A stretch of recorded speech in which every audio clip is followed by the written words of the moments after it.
Welcome to Acton, the podcast of the Acton Institute for the Study of Religion and Liberty. I'm Eric Kohn, executive producer. Digital technology has undoubtedly brought many benefits, but it has also come with growing threats to our privacy, our families and businesses, our mental health, and our freedom. Call it a digital contagion. From cancel culture to fake news, from data collection and surveillance to outright social manipulation, we are bombarded by content that some allege influences our behavior and threatens our security and even our livelihood. In this episode, I talk with Michael Matheson Miller, Acton Senior Research Fellow, to discuss his new book, Digital Contagion: 10 Steps to Protect Your Family and Business from Intrusion, Cancel Culture, and Surveillance Capitalism. You can find additional resources in the show notes for this episode, as well as find previous episodes of Acton Line on our website at acton.org/actonline. And if you like this program, you can help us reach even more listeners by sharing it with a friend and leaving us a 5-star review on Apple Podcasts. We welcome your comments as well. Acton Line is available on Apple Podcasts, Google Podcasts, Spotify, or wherever you listen.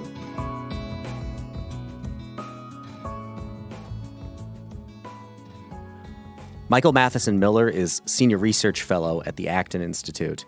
He is the director and producer of the award-winning documentary Poverty, Inc., the Poverty Cure DVD series, and the Good Society series, and was the founding director of Poverty Cure, an initiative that promotes entrepreneurial solutions to poverty in the developing world.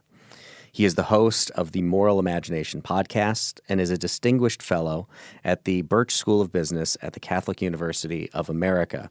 His most recent book is Digital Contagion: 10 Steps to Protect Your Family and Business from Intrusion, Cancel Culture, and Surveillance Capitalism. Michael Matheson Miller, welcome to Acton Line. Thanks, Eric. Thanks for having me. So, Michael, let's just start with the easy, simple, upfront question. What's your book about? So my book is about technology and how to think about technology and big tech and how to use technology a little bit better. So I essentially argue that digital technology has come with a lot of benefits. There's a lot of great things that happen. I mean, it makes it easy for us to communicate globally. We're able to do a lot of work that we wouldn't be able to do otherwise, and it has a lot of benefits. But it also comes with some threats to our privacy, threats to our families and our businesses, threats to our mental health, our children, and I would argue to our freedom, as we've seen with things like cancel culture, and that the problems are getting worse.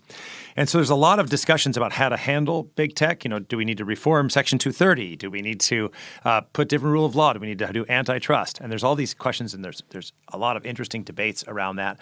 But what I focus on here in the book is really articulating first some of the problems: behavior modification, surveillance capitalism, cancel culture, this kind of intrusion and data collection to our private lives, some of the negative effects of mental health, and then I talk about 4 ways to think about tech, which we can talk about, and some of the common errors I think that we make. Things like, I can't do anything about it anyway, or I don't have anything to hide.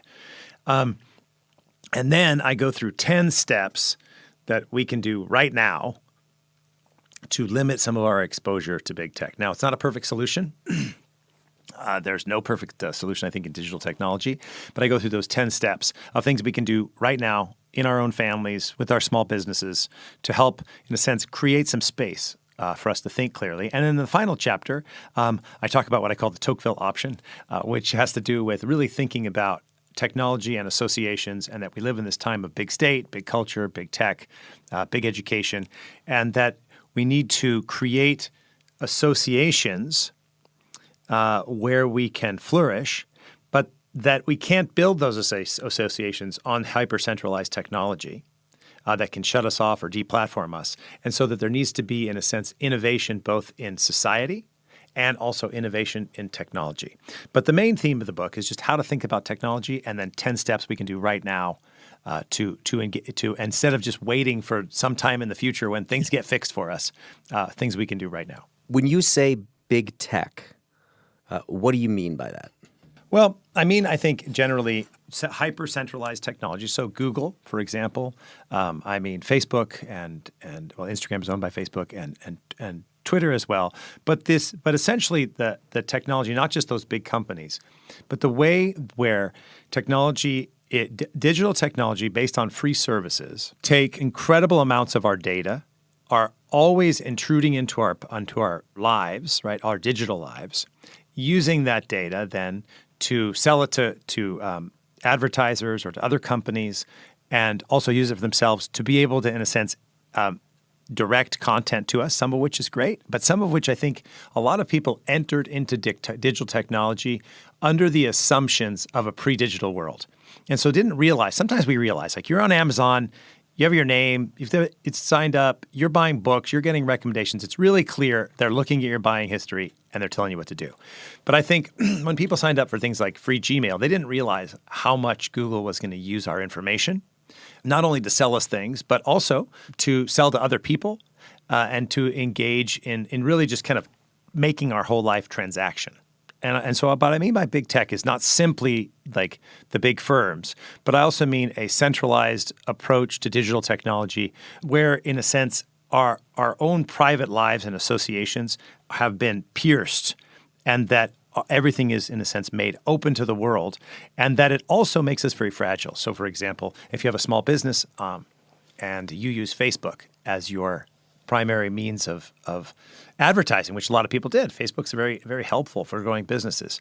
At this point, now you're a little bit fragile because if, let's say it turns out that you have private political views that you also share on Facebook, you could get your account shut down, right? Which also puts you in a fragility for your business. So what I mean by big tech essentially is that not just the big firms, but this, as I said, centralized approach where we're putting so much of our lives onto digital places and not realizing that there's actually a price to doing that. To what extent do you think people don't realize that there's a price to doing that? I think it would be fair to say when people were just onboarding to this technology, when, if you go back, prior to, I graduated from college in 2004, and Facebook didn't come open to everyone until the next year. But by virtue of being an older millennial, I can remember a time when, technology, computers and the internet weren't a part of my life at all. But also I grew up enough with it to understand, what's going on there. So I think it's a fair thing to say that at the beginning people went into kind of a new regime with only the understanding of the old world. Mm-hmm. But we've been living with this for quite a while right now. And, as you point out in your book, there are different services that are more protective of your data, of information about you. And by and large, people continue to use these larger platforms. So I guess the question is, to what extent do you think it really is actually a problem, and that people seem pretty willing to use those platforms on the terms that seem to exist? Right. So I think that's a good question. I think there's a couple of things. One is I do think people are beginning to understand now some of the negatives. So especially with the rise of cancel culture. And that's where people, I think, are first seeing this idea, like people are getting suspended from YouTube for having various political positions that don't align with big tech. People are worried there. But I think there's actually deeper things. So one is just like the surveillance and the lack of privacy, right? So Shoshana Zuboff, who's a Harvard professor, wrote a book on surveillance capitalism. And I think, did people really know? We're starting to understand, it's starting to seep into our consciousness, like, wait a minute, all of our text messages, all of our phone calls, all of our internet searches, everything is being tracked. I still think that a lot of people, people who spend time thinking about this like you do, you're a marketer, you think about technology, you are tracking other people all the time, right? But I'm tracking you right now. Yeah, I know, exactly. So, but I think a lot of people realize, wait a minute, what's actually happening is that everything is being tracked. And then we're also sold this idea like, oh, it's no big deal. Don't worry about it. We're just being sold better goods. So like one of the things I talk about in chapter 2 is mistakes we make, right? And I'll go back to some of the problems that are there.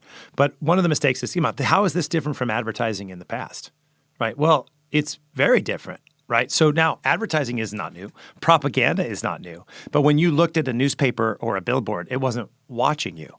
Now, when you're on a website, your reactions, your clicks before, your clicks after, your purchases, your demographic data, your age, your sex, your weight, when you tend to go online, how you make purchases, your biometric data, all this stuff is being used to create not just commercial, like advertisements to to maybe benefit you. Oh, this is a book I'd like to read, but also in a sense to influence you, right? And so the people like Jaron Lanier have written about this. It's like a Skinner box, right?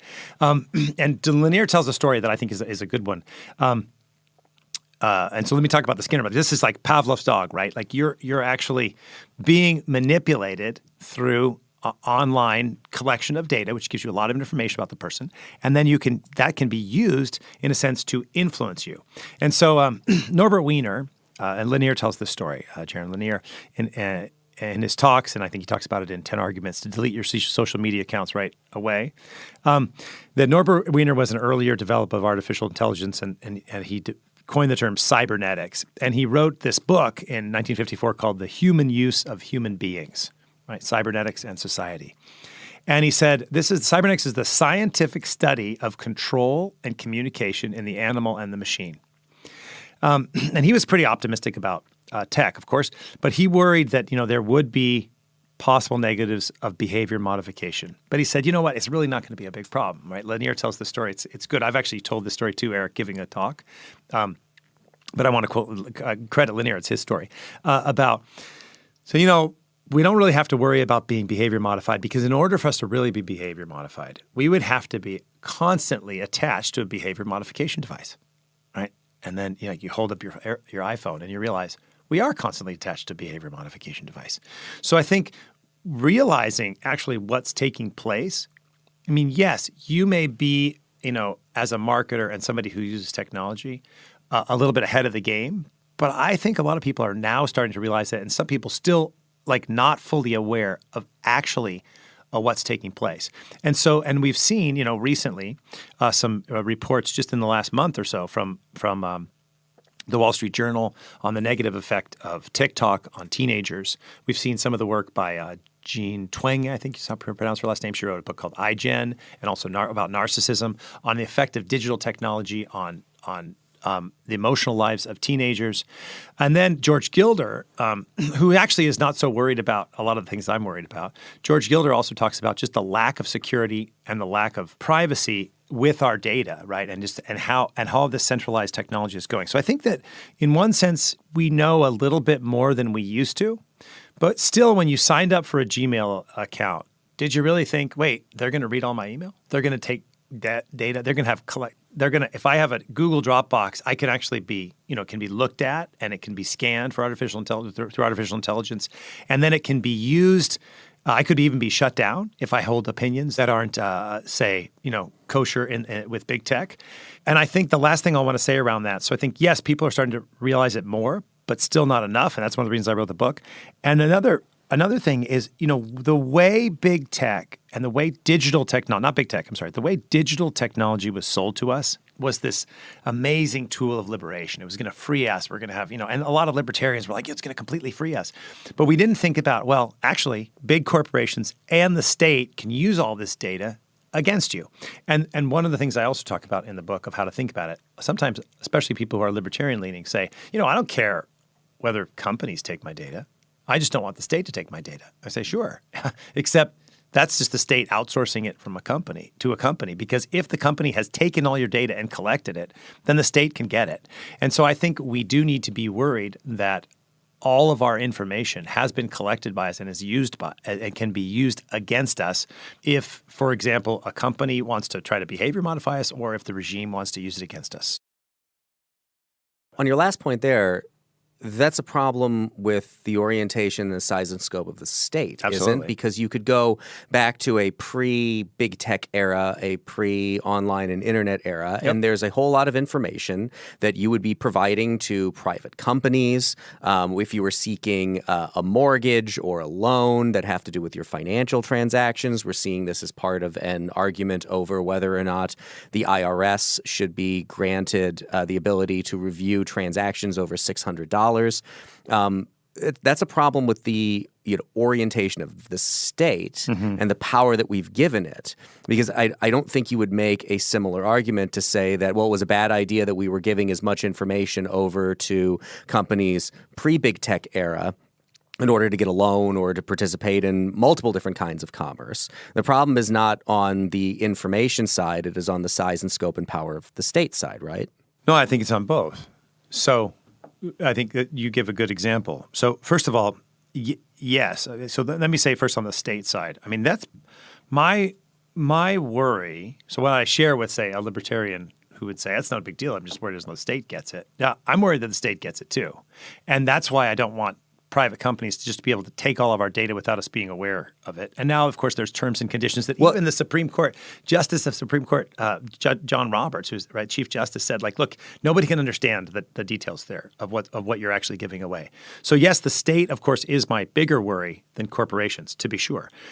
But it's interesting. You laid out, right, Eric, you're like, look, what about our loan information or getting a bank loan or whatever. Sure, there's a lot of things that we still do now where we give a lot of information, and those things are held. There's private, and they're not just easily shareable. What's happened with the big tech revolution? This goes back to what George Gilder talks about, in his book Life After Google, is the problem with free services, right? And Lanier talks about this as well. That once things were made free, there has to be a profit model, and the profit model was, as I think it's Tim Cook first said it, that when you're not paying, you're not the customer, you're the product. And Zuboff takes it further and says you're actually the raw material for the product. And so that we're not simply applying for a loan and giving some information for a specific element. We are putting our entire lives, our conversations with our family, our friends, our telephone calls, all these things are being collected and data mined. And I think that there's this idea that's sold to us by big tech and sold to us by a lot of different people that we have nothing to hide. If you don't worry about it, if you're not doing anything illegal, you have nothing to hide. But I think, and I argue this in the book, privacy is not about doing something illegal or criminal, right? We have private conversations all the time with our spouses, our children, our friends, right, that we wouldn't have in public, not because they're evil. Right. But privacy matters to a healthy human life. And so we have something to hide because each of us is a unique, unrepeatable person with hopes and dreams and fears and wants. And this should not be used in a transactional form either to sell us stuff or to later, used by the state. And I remember when a while ago, I was actually talking to our colleague Sam Gregg, maybe about 10 years ago, and I was thinking about all the data collection that's going on. I thought, okay, and I put it in terms of the very famous book by George Orwell, 1984, when O'Brien had read Winston's private diaries, and he was able to psychologically manipulate him. And I thought, all of our phone calls, all of our private emails, our private text messages are all being data mined. And so that the chance for psychological manipulation by the state, or by corporations for that matter, right, is real. And so the point of the argument is, here, I guess I would say, we could have debates about, how good is this? How bad is this? I know you're kind of skeptical, which I'm happy to do this interview because it's better to have somebody who's skeptical of the book interviewing you than somebody who likes it. But the reality is we are giving incredible amounts of information to companies that they're using that data to make a lot of money. They're using that data to manipulate us. They're using some of the money to engage in political ideas that a lot of us don't like. No, let me finish. And my point is this. Look, if you want that, just keep using Gmail. Do it.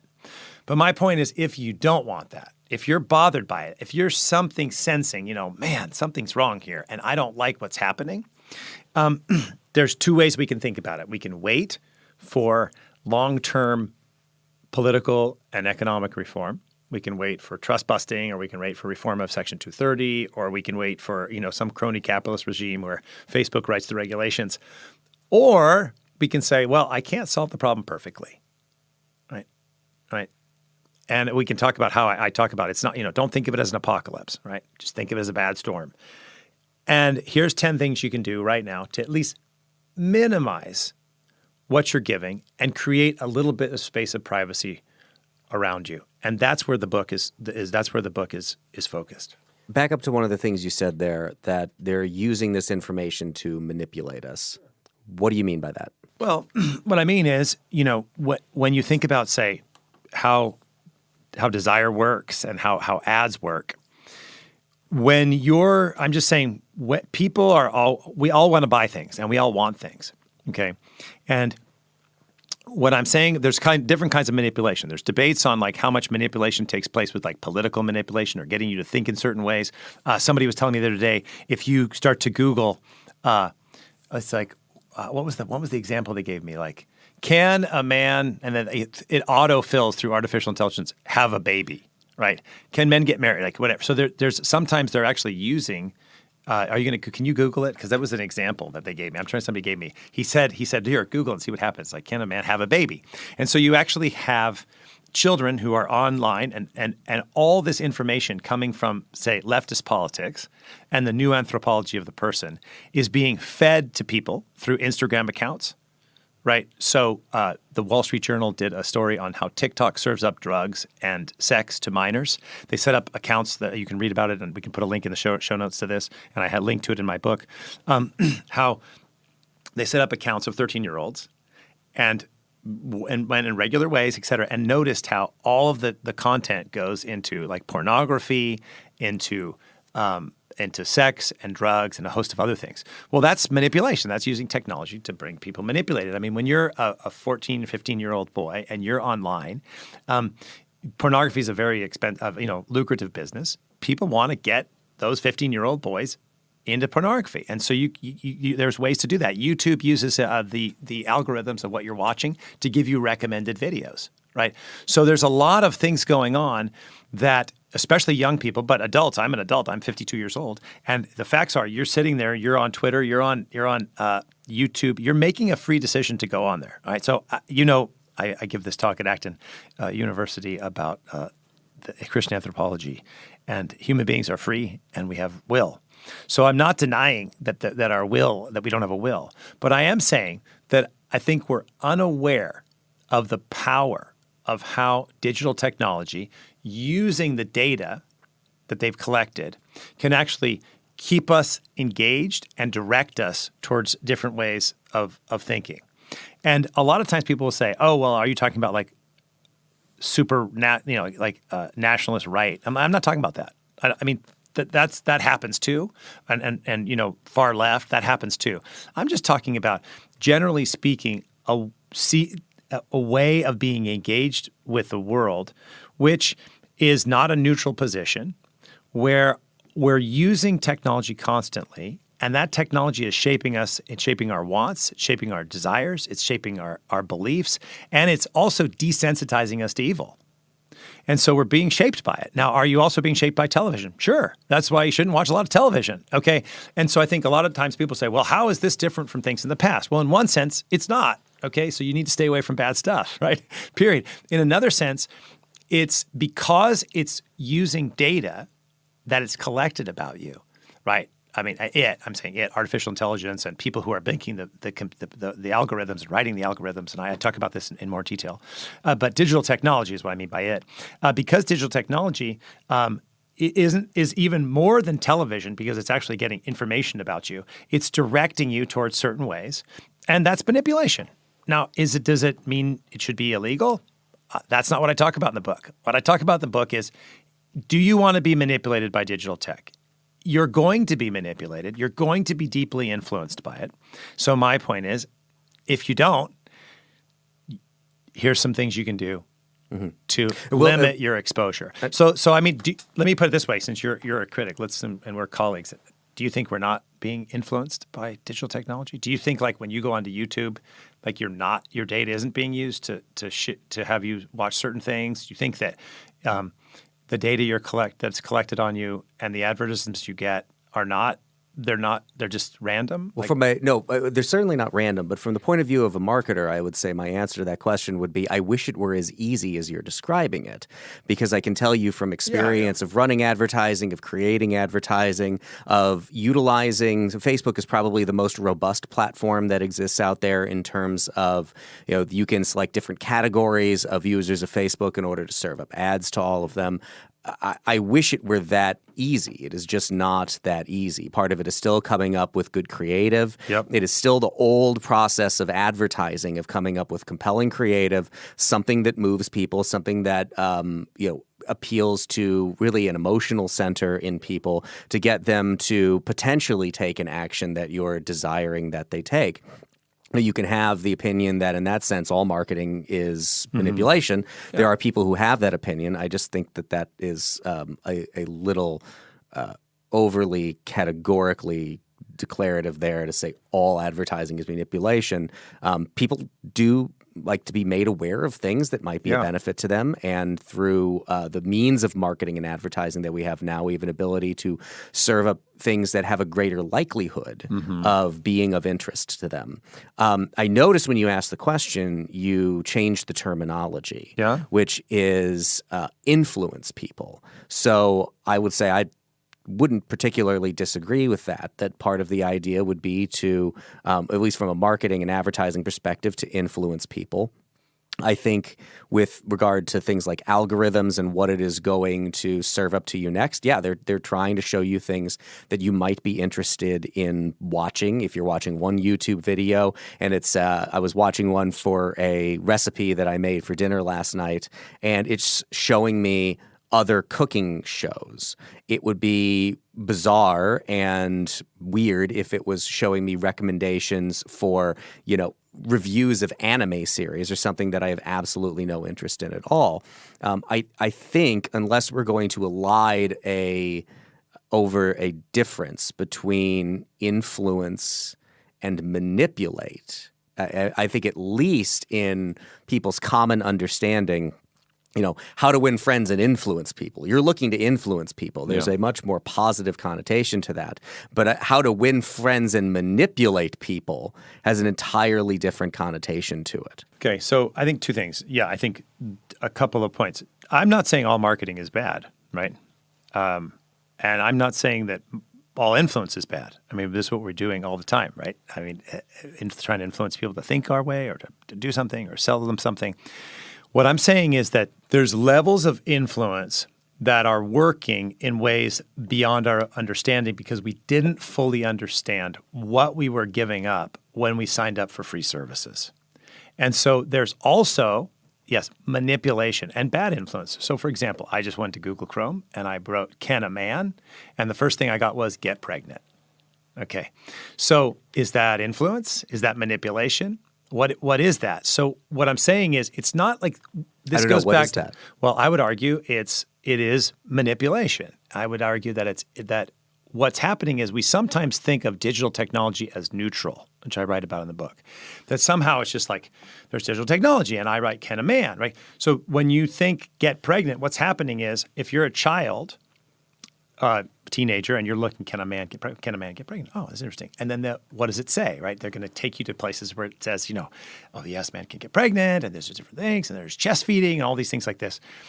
This means that certain political ideas and views or anthropological ideas and views are being sold and to children in the terms of and the idea of like, we're just looking up, a dictionary from our neutral Google search. And that there's another issue of manipulation when you think about how artificial intelligence is used, right? So there's a question of like applying for a loan, but when all of these things are brought in together, there's almost like a social credit score that's developing around people. And and the question we have is, this is the reality we live in, and we can debate, is influence or manipulation worse and what's going on? But I think the reality is we all understand, and we've seen the data, that our private information is being gathered, collated, and used. And do we want that? And if you want that, then my book is not for you. I mean, it's, if you don't want that, if you want to think about, are there ways I can avoid doing that, then my book is for you. Right, because I give 10 steps of just a couple of small things we can do to, in a sense, control our data, make sure it's not being collected all the time. It's not a perfect solution. And one of the things I talk about at the end, in fact, is like is how we use technology. So in the beginning, I said, look, I visited this Amish family's house for dinner, and they're opted out, right? They're not on digital technology, and they're flourishing. It's fine. But not on most technology. Yeah, exactly right. Yeah, but most of us can't opt out, so we need to use digital technology in our lives. So the question is, are there ways we can use it better? And I do get into some of the things that we've been debating here in the book, But a lot of the book is saying, I set out some of the, I have a lot of links to some of the questions that you've asked. I do want to get to some of those recommendations. But let me just, I do think, I'm perhaps more worried about the effect of Instagram and TikTok and Google searches and data collection than you are. But, the reality is, and if you read people like Jaron Lanier, right, who's worked on this, or you look at the work of the Persuasive Technology Lab at Stanford, I mean, they use neuroscience, psychology, and highly sophisticated algorithms to engage us, right, to continue to use their products and to buy different things and to think different things. And these things are just happening. And so the question is, how do we want to address them? And if you're worried about them, then I say, okay, here's a couple of things we can do to minimize that. And this is where I get back to the Amish family I was going to finish, is that not all of us can opt out.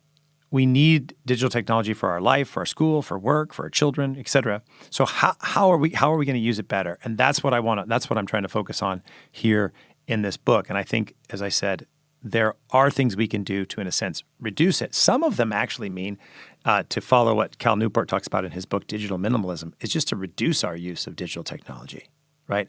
So I think there's a dual element of reducing our use and then being more aware of what we're giving. Not everyone's a marketing professional like you, who's on the opposite side. Being aware of okay, is this what I want the companies to give? And if you want that, then you're fine. But if it's not what you want, okay, well, there are some options, right? So for example, if you don't want all of your searches tracked online, if you can use a different browser, like one of the browsers I suggest is the Brave browser. You can use, if you don't want all your searches tracked, you can use the search engine like DuckDuckGo or Swiss Cows, which doesn't have any pornography on it. So there are ways to use digital technology outside of, say, Google, Facebook, Instagram. And there's not a perfect solution, but if you're concerned with those things, the idea somehow that, this is just the way it is, and this is the way digital technology is, and we have no choice. We're either going to be online or not. And my argument is, if you're concerned about these things, there are better ways to use technology. And second, there are probably ways to minimize your use of technology. And we don't necessarily need network effects and centralized platforms for everything we do.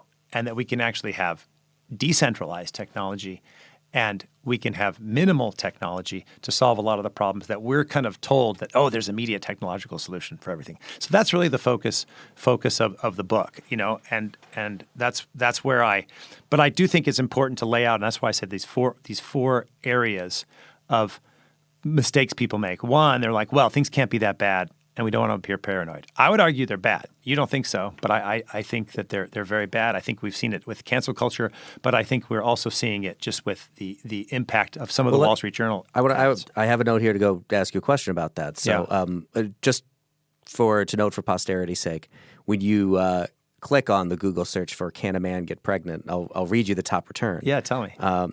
People who are born male and living as men cannot get pregnant. A transgender man or non-binary person may be able to, however.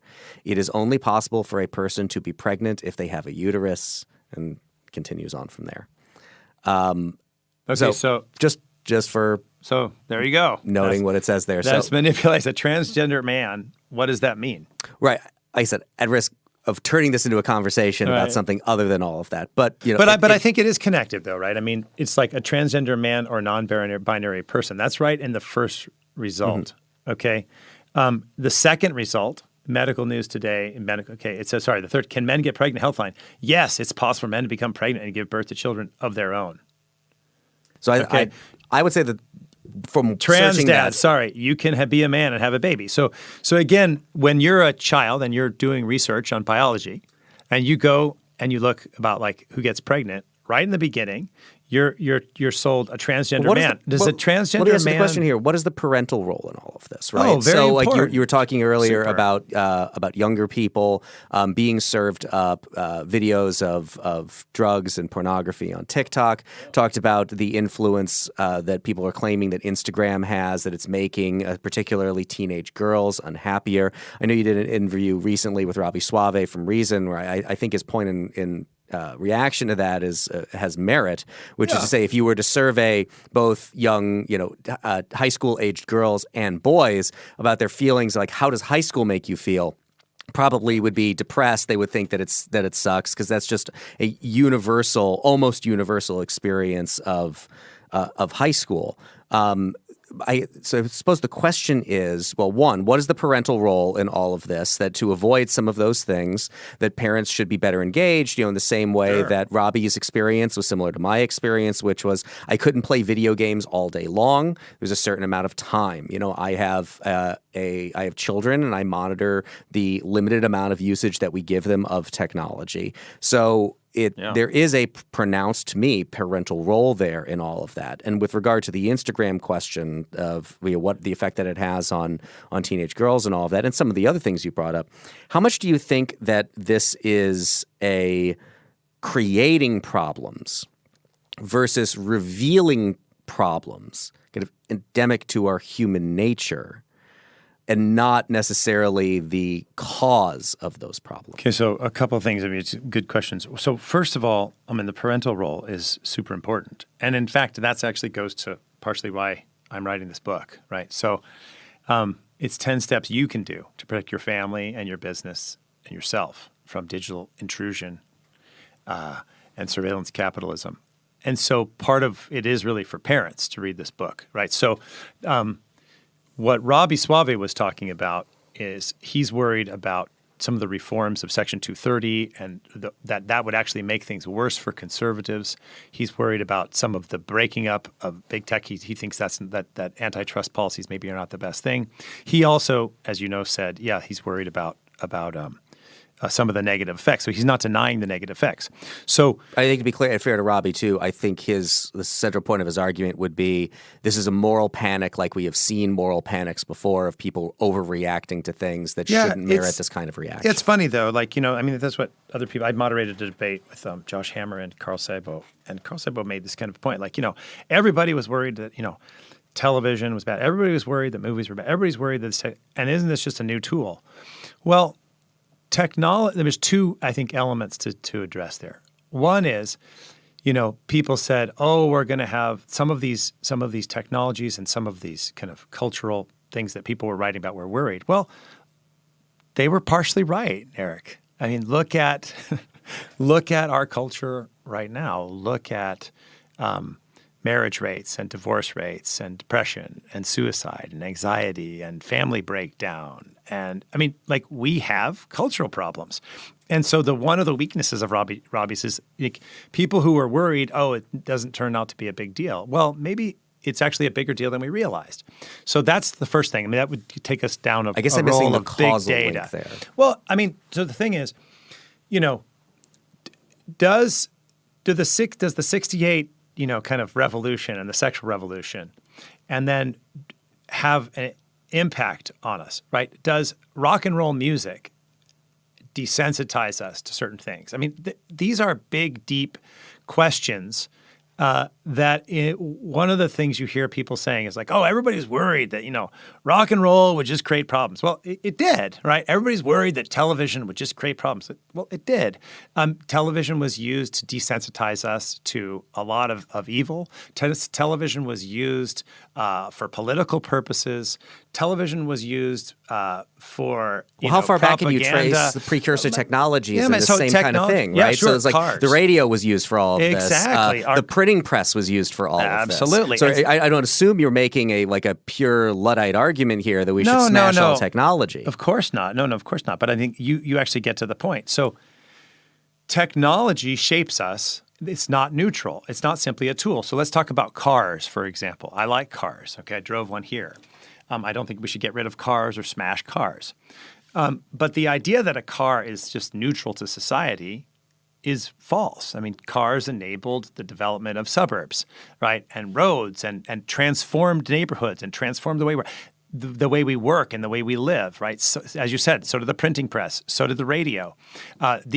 We know, for example, how radio was used in propaganda. You've read Edward Bernay's work, right? Mm-hmm. Edward Bernay's famous propagandist in World War I and afterwards, a public relations expert. Using ideas to sell us things. I don't know if you know the famous story that Eddie Bernays tells about how he got women to smoke.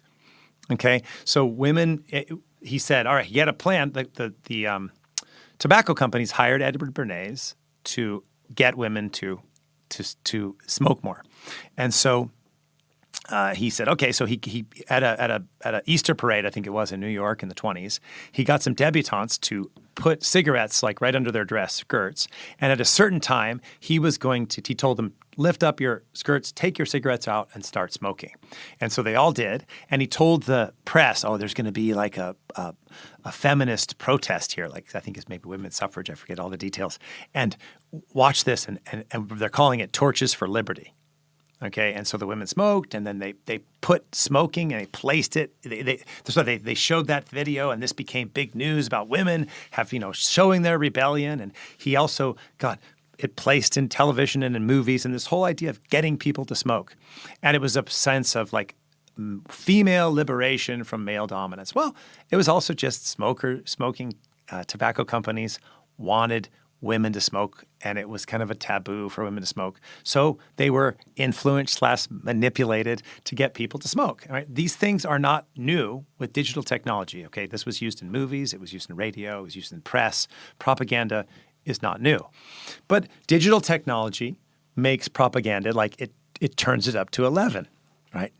It exponentially increases the influence and the effects of propaganda. And so to think, oh, well, this is just like newspapers in the past is just a wrong framing of the problem. It's not just like newspapers in the past. It can be tailored in ways and sent to you in ways that are much more sophisticated. And so we have to be aware of that. And this goes back to your question of parental control. So yes, I think, I actually note this in the book.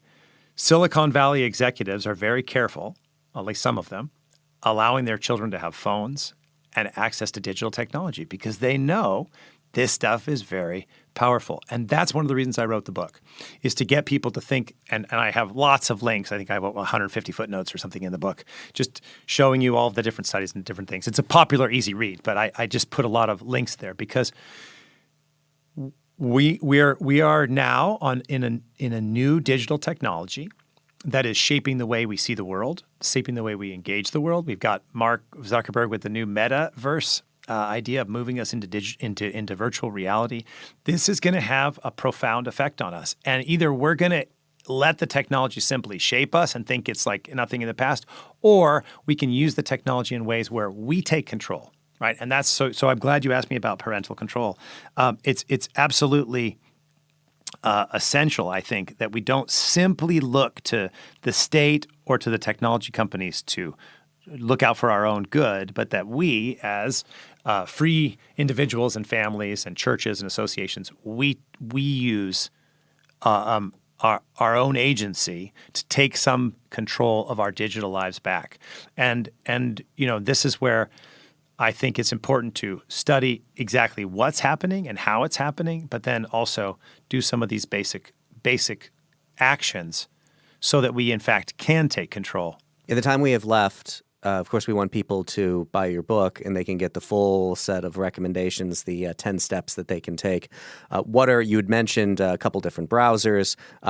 For you, what do you think are the couple most important or most impactful changes they can make, steps they can take if they're inclined to agree with the danger that this poses and want to protect themselves? What are a couple of the top recommendations you'd make? I would say first, pay for your email, right? You pay for your plumber, you pay for your electrician, pay for your email.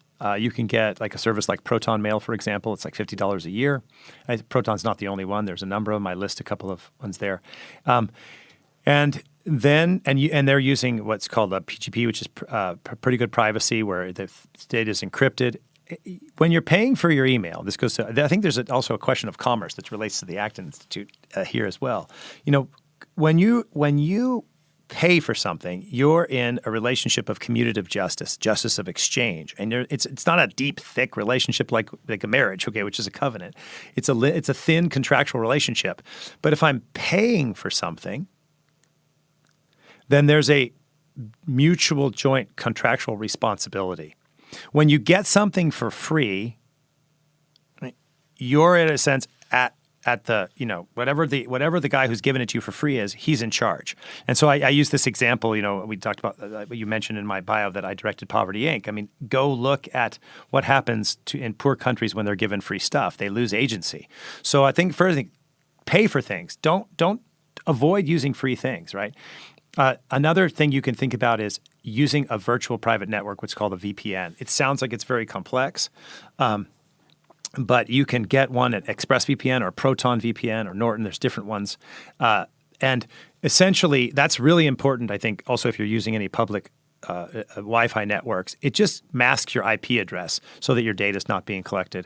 I think another thing is using, a browser like Brave, using DuckDuckGo or SwissGauss as your search engine. And I think owning your own files, making sure whether you're for privately or business, don't just put everything on Facebook. If you have a small business, don't just, use Facebook, use Instagram, use these things, but make sure you own your most important content. So if you do, in fact, get canceled, you can start up immediately. And one of the examples I use is, we oftentimes think, oh, wouldn't it be great to live in Italy and, live abroad, live on a beach and be remote. And after COVID, a lot of people are becoming more and more remote. I also think we need to look at the inverse, and that's operationally remote. That if you have a small business or even a large business, your operations are they're yours and they're decentralized, so that you're not really simply at the whims of big tech. And then finally, I would say two last things. One is I highly recommend the work of Cal Newport.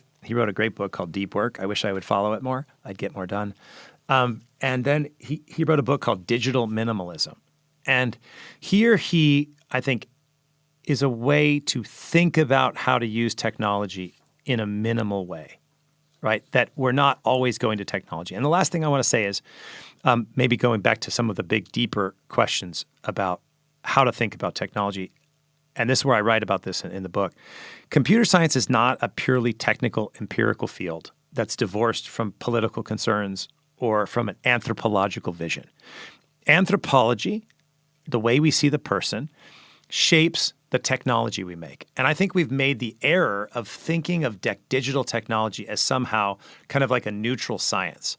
But if you think about what's the anthropology of Facebook, well, it starts out as, we're going to rate girls and their attractiveness, but also we're going to collect data about people. I mean, this is right there from the beginning. And so the anthropology of Facebook doesn't take seriously the dignity and privacy of the human person.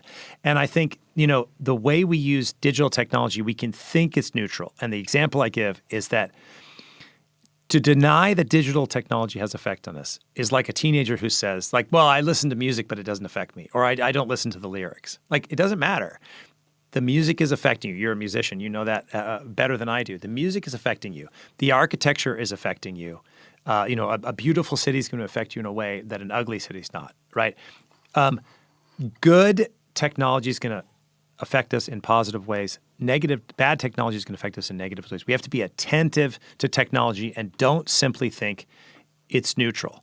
And so, again, I talk a little bit more about how we can then bring this good technology and do better technology in our associations, in our private lives, and not be reliant on Google or Facebook for our tech. But I think it goes back, Eric, to your question of what's the role of parents. I think the role of parents, the role of ourselves in making good decisions. And so I'll just conclude with what I started with. Do we need better rule of law around technology? Yes. Am I sure the best way to do this? No. I'm not totally sure if reforming 230, how to reform 230 is the best way to do that. But what I do know is right now, while we're waiting for those things, each one of us, if you're concerned about this, well, like Eric isn't, if you're concerned about this, that there are things you can do right now, and I'll outline those in Digital Contagion. Michael Matheson Miller is Senior Research Fellow at the Acton Institute. His most recent book, which we've been discussing today, is Digital Contagion, 10 Steps to Protect Your Family and Business from Intrusion, Cancel Culture, and Surveillance Capitalism. Michael, thank you so much for coming on Acton Line today. Thanks, Eric. Thanks for the good discussion. As always, thank you for listening. Our team loves putting this podcast together for you. It's encouraging to hear from our listeners. Feedback is incredibly important to us because it lets us know what you'd like to hear more of, including the kinds of topics you're interested in most. If you have comments, feedback, or ideas for a show topic or interesting guest, you can email our team at producer@acton.org. Until next week, for Acton Line, I'm Gabriel Jaja.